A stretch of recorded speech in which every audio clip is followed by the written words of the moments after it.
extremely fit at 86. Yes, it is true. What keeps you so fit? What do you do? Because you look younger than 86 actually. Of course, if you become a sportsman, or maybe I should say a footballer, Yeah.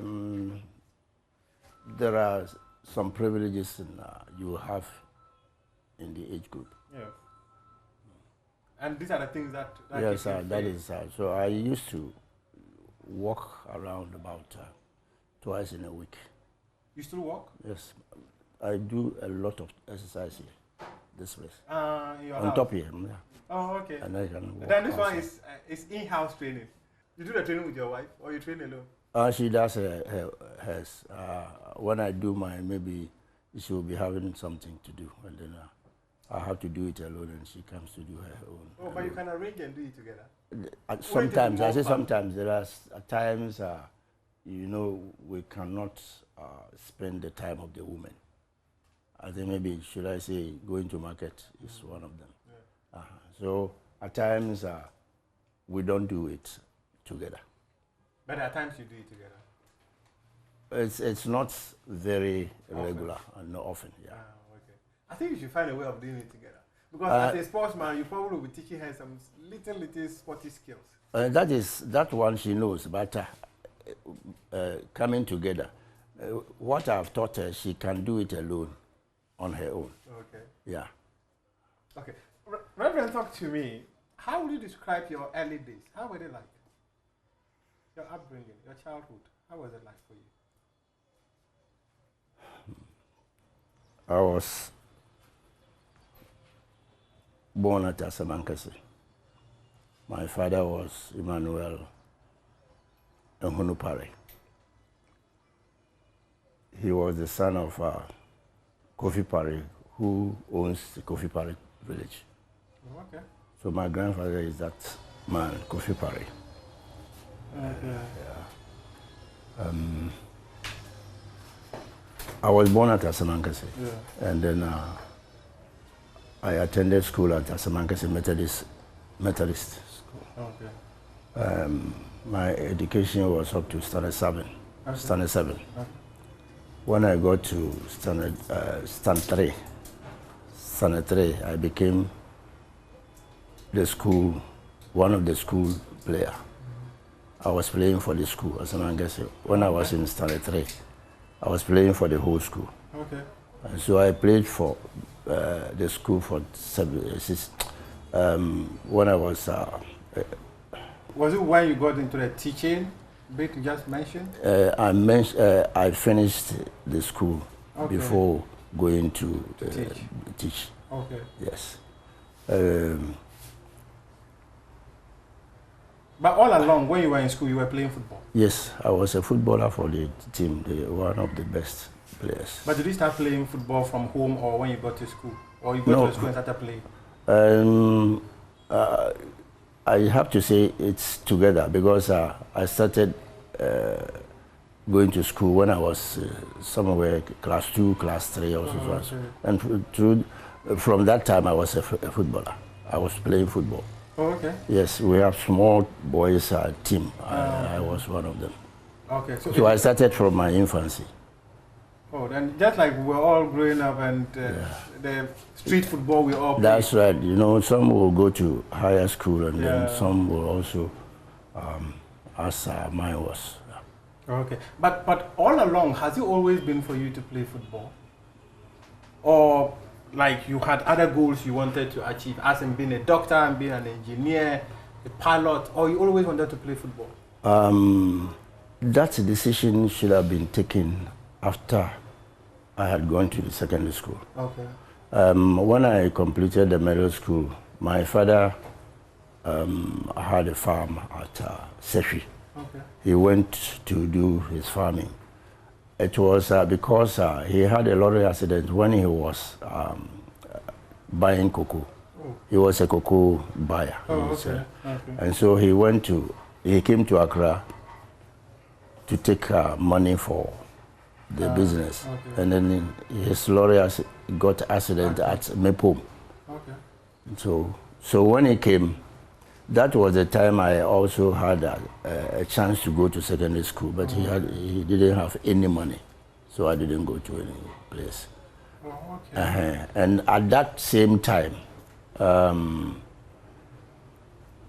it's due to lack of resources that you didn't go to secondary school? Yeah, that's right. But because I passed to go to Kofodia, Solomon Commercial College. Oh, okay. It was hurting. My father should have taken me to secondary school. I passed, and I was called to the school, and he got the accident at the same time. Quite so unfortunate. he didn't get money to send me to secondary school. And your mother too didn't have the resources? My mother was already at home.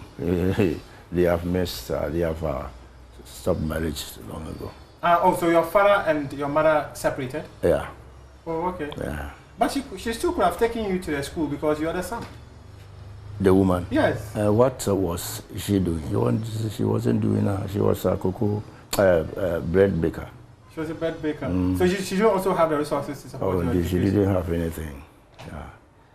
But that might have been very disappointing that maybe your dream of going to secondary school was not materialized. Yeah, that is my problem to date. I sometimes think about it, I have to forget about it because I became a minister. I know how it is. You forget about everything. So I forgot about it. But that is my problem, my education. Not that my father couldn't take care of me at school, but it was a lorry accident, yeah. So how challenging was it for you that your father got in an accident at the point you were supposed to go to secondary school, and you were even very young? How were you able to cope? How were you able to cope with yourself? My mother was there. So your mother assisted? No, my second mother, my stepmother was there. No, she might have done great stuff for you. But she also didn't have anything. It's not that she's not my mother. I would talk against her. She didn't have money. So, yeah. So I couldn't go to secondary school. I remember very well, Solomon Commercial College at Kofodia. No, Somenya. Somenya. Yeah, it's at Somenya. I remember very well. Yeah. So Tim Daba came. Okay. He was a blaster. Ghana. Is it Gold Coast? Gold Coast, yeah, Gold Coast player. He was good. I was watching, looking at him. Sometimes I go to. I came to Accra from Samangase. Oh, okay. Because of the football I was playing, all the buses, all cars traveling, I just sit in free. Yeah, free. Oh, wow. All at Samangase, anywhere I go. You were a community star. Yeah, I'm a community star, footballer. So when my father got accident, it affected me very well. So I have to be. You had to be very strong. I didn't know what to do, and so when Tim Daba came, you grabbed the opportunity. Yeah, I just spoke to him. Their team played our team. Yeah.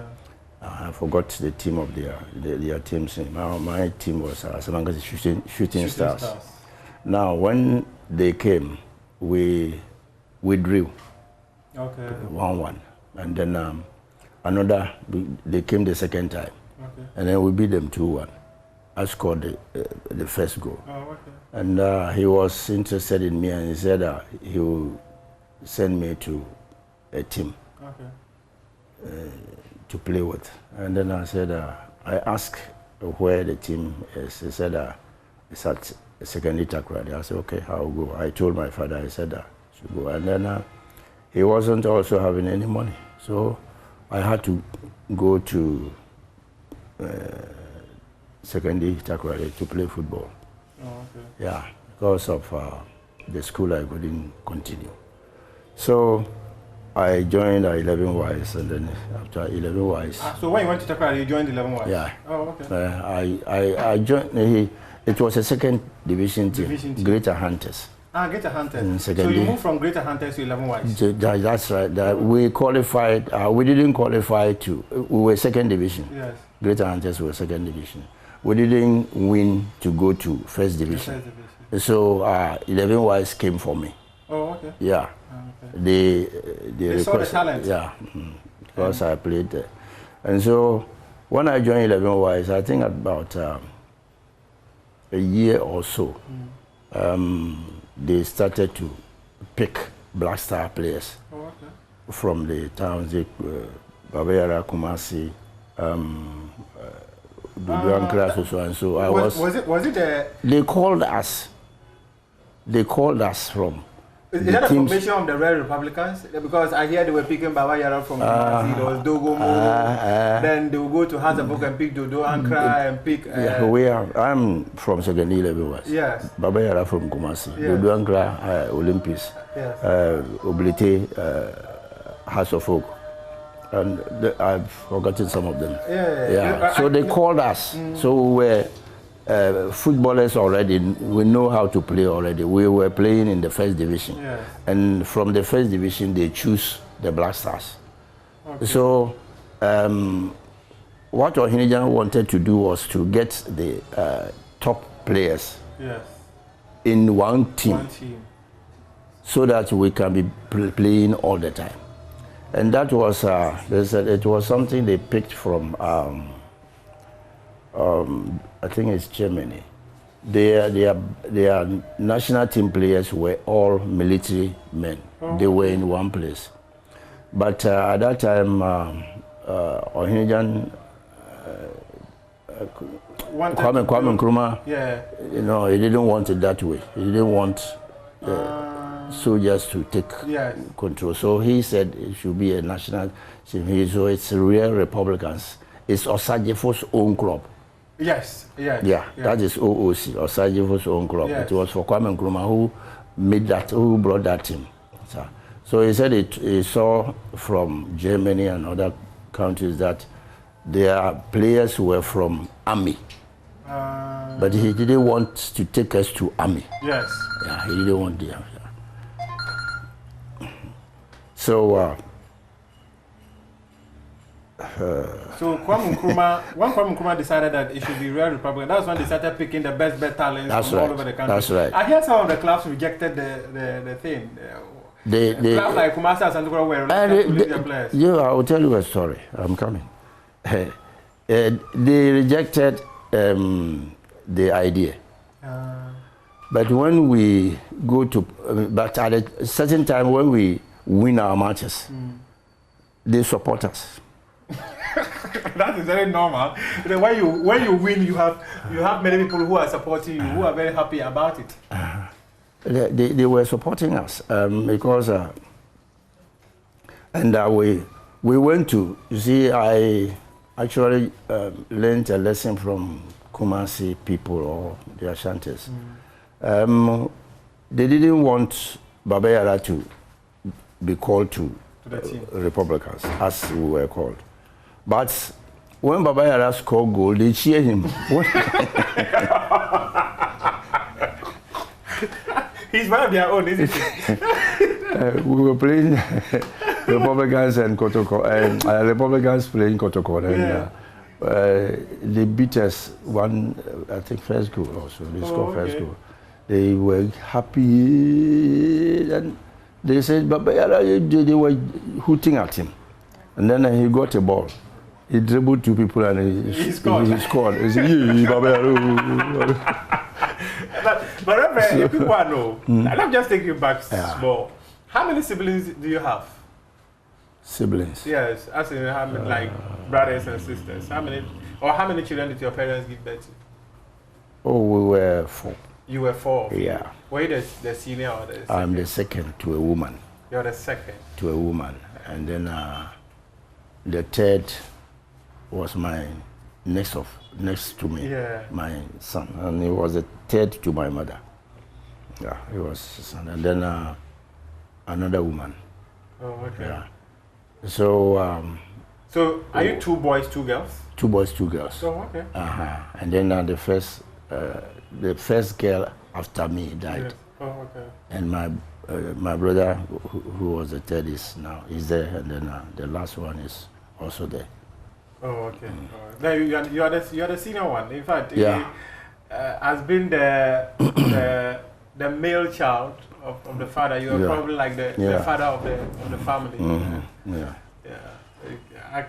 But I want to take you back small to talk about the football story, right? Mm-hmm. So were you that talented as a young man? Because considering what you were telling me, it looks like your trajectory into football was kind of natural. Yeah, because Tim Daba, he was a coach. He had it. Oh, okay. And then he came to watch our match some time ago, I was told, but he didn't make us see him. He came to scout. To scout at Asamankasi. I was playing almost every match. The town team was Asamankasi Shooting Stars. Yes, yes. Yeah, we shoot to score goals. Goals. So we are stars. So we were stars. So people were interested in us, and so I decided to come to House of Folk. Okay, well, we'll get to the House of Folk story. Okay. But talk to me about, you were talking about Real Republicans and Kwame Nkrumah setting up the team.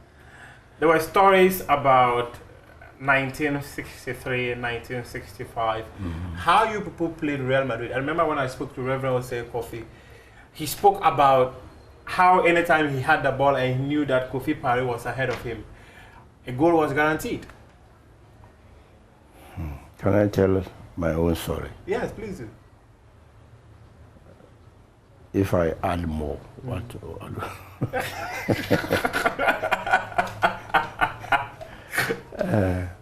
Okay, I was a utility player.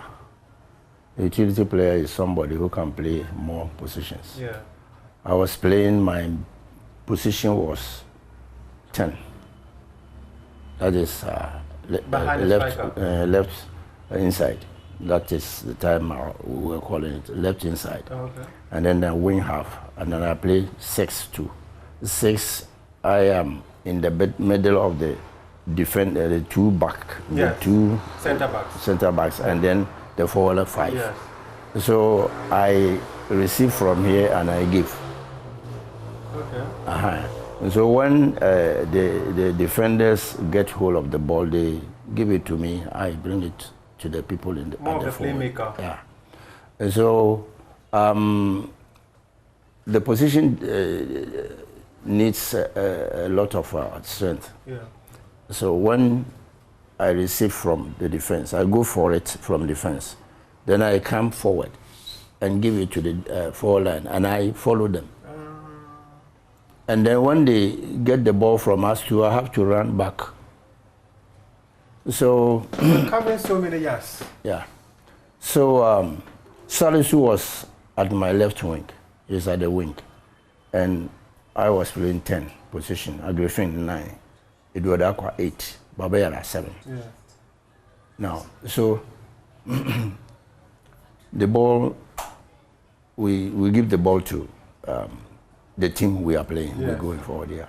So when the ball goes to Babayara, I have to follow him. If they get it back to the number 7, I have to go back to go and cover. So that is the what we call a utility player. I play every place, and then when we get fouls also, yeah, maybe either free kick. Yeah, I know how to kick it. Oh, okay. Well, I know when and where somebody will be. And so, did you play that friendly match against Real Madrid in 1963? yes. How was it like? It was like Ghana, Brazil. Because Brazil then was great. And Real Madrid were European champions. Yeah, they were European champions. That match, if if it was not on Hinijan, we would have beaten them. Why? The reason is almost every time Ohinijan tells he speaks the truth or he strengthens us. But that match, he said, hey, Real Madrid before they were saying 10. Yeah, deal. In fact, Kofi also said he said it. He said what he just said. If he encouraged us, we would have beaten them. Because we score and they redeem. Yes. Did he tell you that? Yeah, he did. We score and they redeem. So that was it. You needed encouragement to win this, but he rather came to discourage you. Yeah, he almost every time he will tell you, "Yeah, bro, forward. Why if you take a difference, he almost encourages us every time, and especially so when we travel outside, we are in a plane. We talk of football, the match that you are going to play in the plane. In the flight. Yes, in the flight. Tell me your first flight experience. How was it like? My first flight experience. Have you heard it before? No. No, but why do you ask me that question?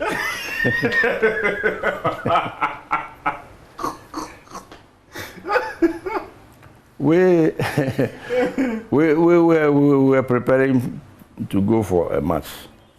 Ohinijan came. Now, when he comes, sometimes he comes with certain people, elderly and doctors. Yes. And they will tell you a lot of you and yourself. Ohinijan said, somebody, I can't remember his name, he said that, one, you should know that your father has not boarded plane before. Your father. Okay, your father has not boarded plane before. And so... Your mother too has not boarded plane before. So you are a wonderful person.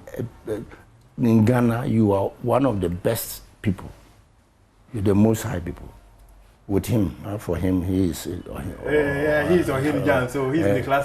No, it's Kwame Nkrumah is telling me. Okay. So you have to do well. Everybody is behind you. For me, I do my work and you to go to play. So that is the reason why I'm telling you that some of your people, they haven't traveled with plane before. So you are big. Yeah. So you have to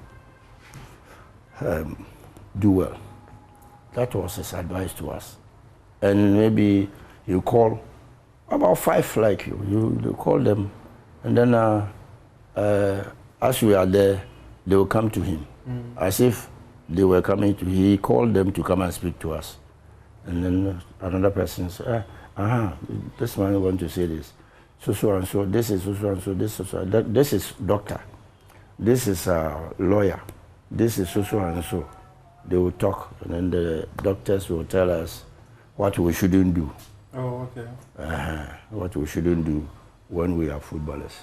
So they advise us, and so they say, when you go, do well, so don't fear, and so they will talk to us and we'll go.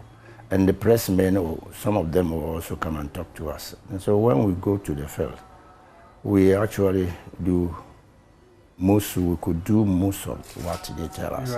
Yeah, and then such a person, such a people, and one person is telling us, for these people, if you beat us 5, we have done well. So we became feared a bit. We feared. Yeah, you are afraid. Yeah.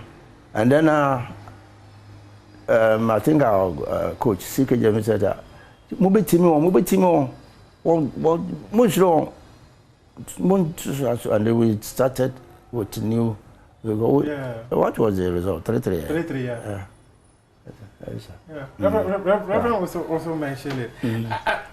Reverend said something quite interesting. I want to talk about the 1963 and 65 AFCON wins, because following those successes, there's so many stories out there that have suggested that you people were promised houses, but you never got the houses. In 1963, when we were about to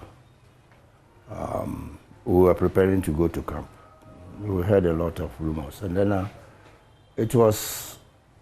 it became, they told us, so it wasn't a rumor again. Yeah. We heard it from, they said that they said that when we win, they will give us a house, 2 bedrooms and a hall. Okay. House. Everybody, after the match, they will give it to us. So, in short, we won. So it should have been given to us. Yes. And then the time we went to greet Nkrumah, and after we have won and he knows we have won, we have to go to him and tell him. So he said there is the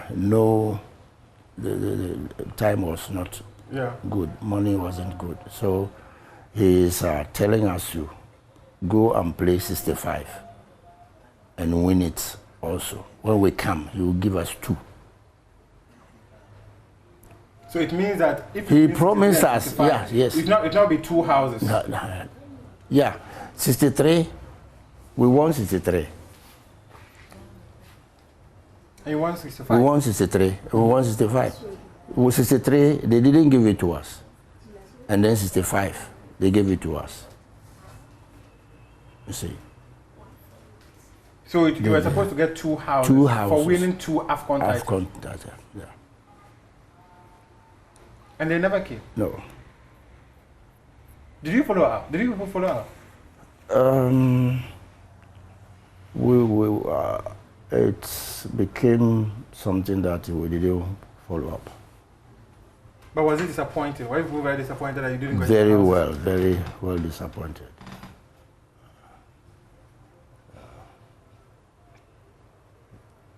Because people often say that you've sacrificed so much. You were promised houses. The state, because the leader of the state was the man who made the promises. So and even in his absence, you still could have gotten your houses.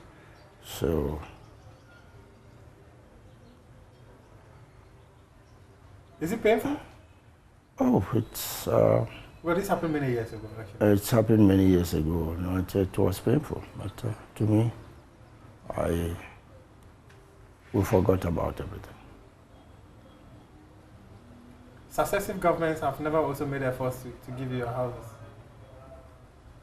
I remember speaking to one of your colleagues, and he attributed it to the coup that took Kwame Nkrumah out of power. Well, that is not what I know.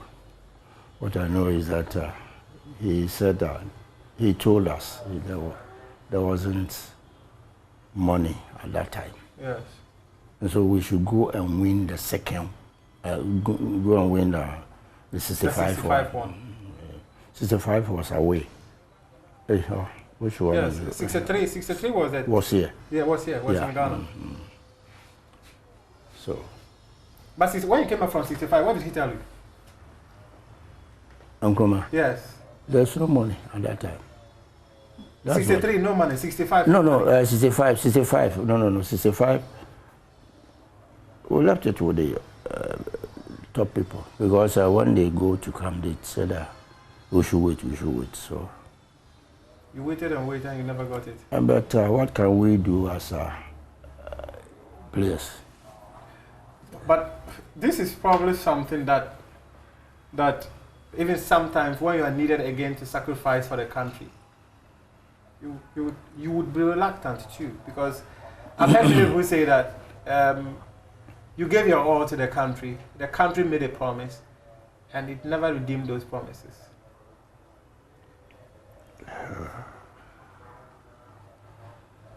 We had to take it like that. That is it. I can imagine the disappointment of not getting those houses. But Reverend, I want to graduate the conversation up a bit and talk about your club football, right? Or even before your club football. In your footballing journey, what would you describe as your highest moment of being a footballer?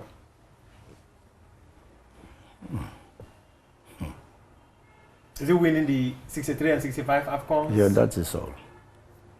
Because that has brought something to the country. What about your challenging moment? Which one would you say is your challenging moment? Challenging moments.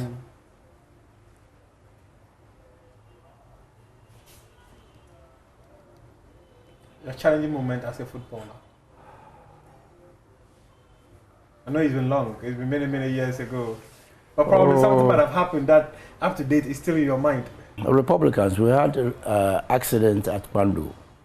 Yes, when you went to Pandu and you were coming back. I was with them. You were in the team? Yes, but I got out from the car.